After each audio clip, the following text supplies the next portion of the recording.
नमस्कार दोस्तों, DD red के एक और रिएक्शन वीडियो में आप सभी का स्वागत है। मैं हूं आलोक। तो दोस्तों, खबर ये आ रही है कि एक मून बेस का निर्माण किया जाना है और वहां पर नासा को चाहिए इसरो की मदद। या एक तरह से ये कहें कि नासा चाहता है कि इसरो हमारे साथ मिलकर काम करे और हम वहां पर एक मून बेस बनाएंगे। अब देखिए, शायद बहुत सारे लोगों को ये सुनने में बड़ी छोटी सी बात लगे, लेकिन यकीन मानिए छोटी बात नहीं है। नासा कोई ऐसी वैसी एजेंसी नहीं है, और अगर हम नासा के बजट को अपने इसरो के बजट से कंपेयर करें तो जमीन आसमान का फर्क है। जमीन आसमान का फर्क है। अगर मैं ये कहूं कि सोलर सिस्टम के एक तरफ नासा है तो सोलर सिस्टम के दूसरी तरफ इंडिया है या इसरो है। लेकिन इसरो की वेटेज क्यों मुझे लगती है कि ज्यादा है, क्योंकि इसरो ने संसाधन बेहद कम होने के बावजूद जो रिजल्ट्स दिए हैं, जो एक्यूरेसी से रिजल्ट दिए हैं, जो क्वालिटी के रिजल्ट्स दिए हैं, वो बड़े ही जबरदस्त हैं। वो मैं तो कहता हूं कि वो मैनेजमेंट में और इनोवेशन में और इस तरह की क्लासेस में इसरो को पढ़ाया जाना चाहिए। इसरो ने क्या अख्तियार किया, किन किन बाधाओं का सामना किया। यही अमेरिका है, वो इसरो के वैज्ञानिकों को देखता है, वो कितने वैज्ञानिकों की जान उसने ली है। हमारे डॉक्टर होमी जहांगीर भाभा को हम भूल जाएं? आज वही अमेरिका, उसकी स्पेस एजेंसी भारत के साथ मिलकर काम कर रही है। मुझे याद है अभी हाल ही में हमने जॉइंट वेंचर था निसार सैटेलाइट, स्क्रीनशॉट लगा रहा हूं, ये निसार सैटेलाइट हमने भेजा था। और बहुत कम लोगों को पता है कि निसार सैटेलाइट ने क्या जबरदस्त काम किया है। नासा और इंडिया का ज्वाइंट वेंचर था। और मैं अभी कभी पढ़ रहा था कि निसार ने कोई एक, पता नहीं कहां पर, आर्कटिक में, अंटार्कटिका में, कहां पर उसने फोटो खींची है। वो कोई बहुत बड़ी खोज है। वो तो ज्यादा डिटेल में नहीं पढ़ पाया। जो लोग इसको फॉलो करते होंगे उनको पता होगा कि मैं किसकी बात कर रहा हूं। प्लीज आप लोग कमेंट में बताइएगा कि मैं किसकी बात कर रहा हूं। और वो कोई छोटी मोटी डिस्कवरी नहीं। तो चलिए आइए देखते हैं कि वीडियो में क्या है।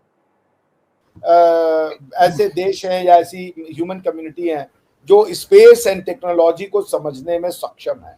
वो बेसिकली या तो इसरो है और या तो यूरोपियन, अमेरिकन भी बेसिकली यूरोपियन ही, नासा भी बेसिकली यूरोपियन ही है, राइट। तो या तो वो यूरोपियन, ऐसा भी यूरोपियन स्पेस एजेंसी वो उतनी एडवांस नहीं है जितनी इसरो है, दूसरी नासा है। बस यही दो हैं ही आज की डेट में, और कोई नहीं है। यूरोपियन स्पेस एजेंसी हो चाहे वो रशिया की स्पेस एजेंसी हो, कोई मैच नहीं है। There are only 2 space agencies in the world. ऐसे तो 6 कंट्री के पास स्पेस मिशन है, लेकिन जो इफेक्टिव हैं, जो सक्सेसफुल हैं, जो बहुत कुछ अचीव कर रही हैं और जो बहुत कुछ आगे अचीव करेंगे, उसमें सिर्फ 2 हैं, नासा एंड इसरो। एक समय आएगा जब लोग कहेंगे कि भाई वो इसरो का साइंटिस्ट है। जैसे वो आज वो कहते हैं मेरा एक विजन है नासा में काम करना। मैं बिल्कुल श्योर हूं कि आने वाले 5 सालों में भारत का बच्चा कहेगा, विश्व का बच्चा कहेगा कि मेरी एक इच्छा है कि मैं इसरो में साइंटिस्ट बनूं। तो ये एक मैं फिर से कह रहा हूं, सिर्फ 2 ही मेजर स्पेस एजेंसियां हैं, और एक है भारतीय इसरो, दूसरा है नासा। इवन नासा में भी बहुत हद तक भारतीय ही काम कर रहे हैं। तो स्पेस एंड टेक्नोलॉजी हर किसी के बस का नहीं होता। ये बहुत ही, जिसे कह लीजिए, रिफाइंड माइंडसेट के लोग इसको अचीव कर सकते हैं। And in that ways Indians are gifted. और ये हमारी जो एक्शन है वो सिर्फ इंडियंस के लिए नहीं है, वो संपूर्ण। थोड़ा सा मैं यहाँ पर डिफर करूंगा। देखिए, नो डाउट इसरो ने बहुत अच्छा काम किया है। आप लोग भी मेरी बातों से अग्री करेंगे। नो डाउट मैं भी यही चाहता हूं कि कल को भाई लोग कहें कि मैं इसरो का साइंटिस्ट हूं या मैं इसरो में काम करना चाहता हूं, विदेशी भी कहें। लेकिन अभी हम बहुत पीछे हैं। दूसरी बात, चाइना भी कम पीछे नहीं। चाइना हमसे स्पेस रेस में आगे है, तो ये हमें नहीं भूलना चाहिए। और चाइना के पास पैसा है, चाइना के पास रिसोर्सेज हैं, चाइना के पास सब कुछ है। लेकिन देखिए, स्पेस टेक्नोलॉजी या स्पेस साइंस या स्पेस में जाना, आप चाहे कितने भी एडवांस लेवल पे पहुंचे हो, आपके पास कितने भी पैसे हो, चाहे आप कुछ भी हो, हमेशा एक बहुत बड़ा रिस्की बिजनेस। आपकी सालों की मेहनत, आपके सालों का एक्सपीरियंस, सब कुछ कुछ सेकंड्स में तबाह हो जाता है। हमने अमेरिका के स्पेसशिप्स, रॉकेट्स फटते हुए देखे। अभी लेटेस्ट मैं स्क्रीनशॉट लगा देता हूं, चाइना का रॉकेट फट गया, लॉन्च पैड पर अच्छा भला लॉन्चिंग हुई, वो उठा, वो गया, और ऊपर जाकर कुछ सेकंड्स के बाद, 15 या 20 सेकंड के बाद ब्लास्ट हो गया उसमें। तो मैंने बोला ना कि अगर उसमें अगर अंतरिक्ष यात्री बैठे होते क्या होता, एक के टुकड़े भी नहीं मिलने थे। तो ये हमेशा बहुत रिस्की बिजनेस रहा है, बहुत रिस्की प्रोजेक्ट्स रहे हैं, और भारत भी अब ह्यूमंस को भेजने की तैयारी में, अभी तो अनक्रू मिशन की बारी है, भारत भी मिशन भेजने की तैयारी में, भारत अपना स्पेस स्टेशन बना रहा है और भी बहुत कुछ कर रहा है। लेकिन आप इसमें कितने भी अपने आप को कहें कि भाई मैं प्रकांड विद्वान हूं, मैं प्रकांड कुछ नहीं हुआ, कुछ नहीं होगा, आपके हाथ में नहीं। चाइना वाले रॉकेट का हाल आपने देख लिया। तो कहने का मेरा मतलब है कि इसरो वाले जबरदस्त काम कर रहे हैं, और मैं चाहता हूं कि दुनिया भर में हम इंडियंस का नाम हो, हमारे इसरो का नाम। वो संपूर्ण मानवता के लिए है। हम सबको इसका भागीदार मानते हैं, हम सबको इसका साझेदार मानते हैं। हम इसके लिए ईश्वर के ग्रेटफुल है कि हमें इतनी उन्होंने जो है वो इतने गुण हमें दिए हैं कि हम ये काम अचीव कर पा रहे। But this owes we owe it to humanity. Humanity has concluded one thing, कि हम स्पेस को पॉलिटिसाइज नहीं करेंगे। स्पेस का कोई पॉलिटिकल मैप नहीं होगा कि ये मेरा है वो तेरा है, जैसा हमने अर्थ पे कर दिया है। सो जब शुक्ला साहब ऊपर गए आईएसएस में, तो वो ह्यूमैनिटी का पार्ट थे। सिर्फ वो नहीं गए, उनके साथ 3 अलग अलग देशों के और भी एस्ट्रोनॉट गए, जो ये दिखाता है कि वो कितने मेंटली फिट थे, कितने फिजिकली फिट थे। उन्होंने बहुत कुछ एंड्योर किया होगा वहां तक पहुंचने के लिए, और उन्होंने ऐसे एक्सपेरिमेंट्स किए जो भारत का अपना जो चंद्रयान मिशन होगा, जिसमें कि इंडिया पहले तो स्पेस में भेजेगा अपने लोगों को, क्योंकि इंडिया ने अभी तक कोई भी मैन्ड स्पेस मिशन नहीं किया है। उसके बाद दूसरा जो है इंडिया का जो प्रोजेक्ट है वो है lunar mission, to send a man on moon. तो ये दोनों मिशन में ये बहुत काम आएंगे। शुक्ला साहब का जो शुक्ला साहब की जो एक्सपेरिमेंट्स है, जो एक्सपीरियंस अनुभव लिया उन्होंने, और ये फिर मानवता के लिए है। देखिए यहाँ पे मैं इसको सिर्फ भारत की अचीवमेंट कहूँ तो उचित नहीं है, हालांकि ये भारत की स्पेसिफिक अचीवमेंट जरूर है, बट इन जनरल अगर आप देखें तो ये मानवता के लिए कार्य हो रहा है। इसका लाभ मानवता के हर उस मनुष्य को मिलेगा, जो चाहे अमीर हो या गरीब हो, वो विश्व के किसी भी भाग में रह रहा हो। सुधांशु शुक्ला जी उन सब को रिप्रेजेंट करते हैं। इंडिया एक माइनर डिस्क्रिप्शन है ह्यूमैनिटी का। ह्यूमैनिटी की डिस्क्रिप्शन में जो है, ह्यूमैनिटी में और भी सब लोग आते हैं, उसमें से इंडिया है कि हालांकि इंडियन दर्शन, भारतीय दर्शन, फिलॉसफी जो है वो वाकई में जो कहती है ना वसुधैव कुटुंबकम, वो एकदम सही है। और ये वसुधैव कुटुंबकम की ही बात है, तो आपको भी उतनी ही बधाई जितनी मुझे बधाई, सारी मानवता को बधाई।